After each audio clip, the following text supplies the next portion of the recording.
Katata Curve, ka trendsetter SUV ka bawandar kalapoy ha Shillong. One ban test drive ka coupe SUV baningkong ekari ani pila ban phone tikin number bala ay harum.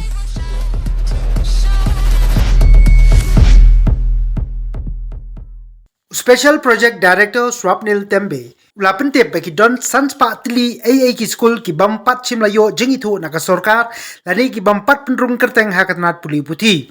Ulai Ithuh banak kalya katnat kalabatha ya ki DSCO ban lek jurep ban pintikna bagi ta ki Skul ki dei ki babet babyang nakamta banyo ya ki jeng Ithuh naka Sorkar. Hene kasing thodi Commissioner Secretary katnat puli puti ke Jylla u Vijay Mantri ulalum ya ki jeng elang bat ki he officer na ki district bakantup ya ki DSCO Joint DSCO, SDSCO, bat kumju ki DMC. Hakabala ya kran sani ya ki kam ki badon kam kerki ban le, nakamta ban kentup ya ki kam ki balait hagi Skul Sorkar bat SSA. Our Commissioner Secretary Education Department, Shri Vijay Mantri sir,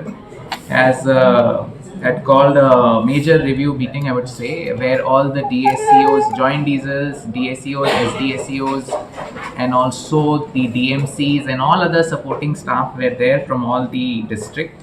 And there were certain agendas which were discussed. The first is that the vacancies which are there in several category of schools and how we can rationalize it, especially in government and SSA schools.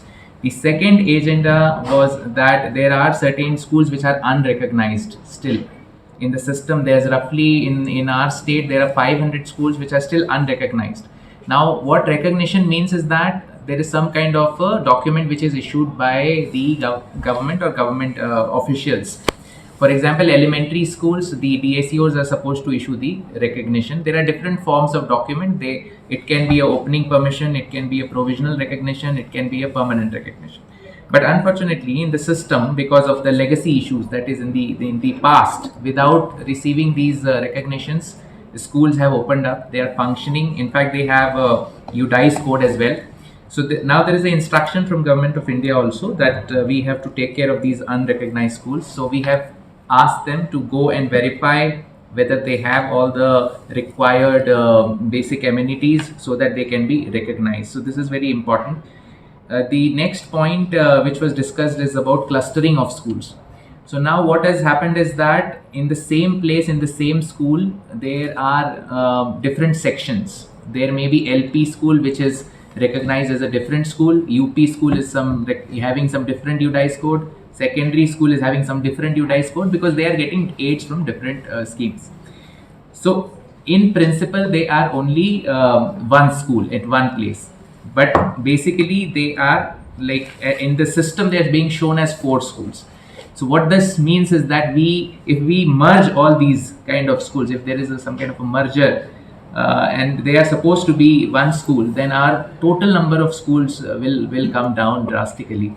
This problem has been flagged by Honorable Chief Minister also. He has given a presentation to media also. You have seen that how a small state of Meghalaya has such a high number of schools. So this is one factor which will help us to consolidate, because the NEP, the education policy, 2020, it says that we should go for composite schools. That means we should try to have composite schools. Composite schools means that right from the pre-primary, it should have to class 12th.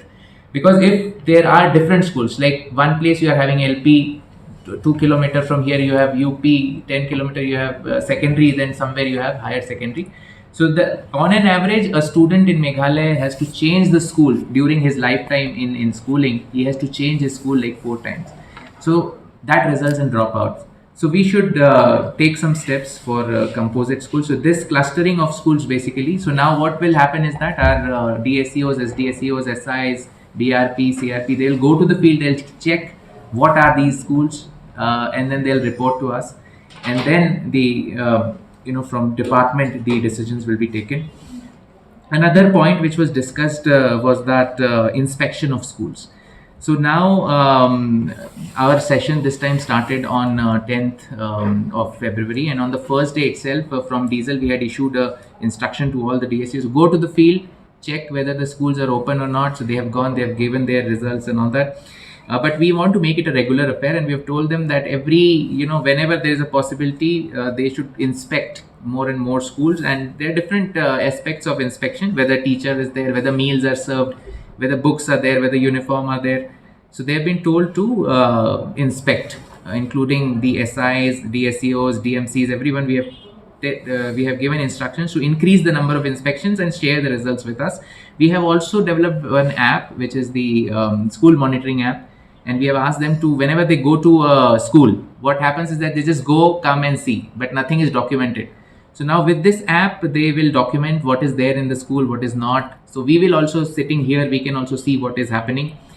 Then Commissioner Secretary has also briefed everyone on the Meghalaya School Education Act 1981, which is the primary act which we have on school education.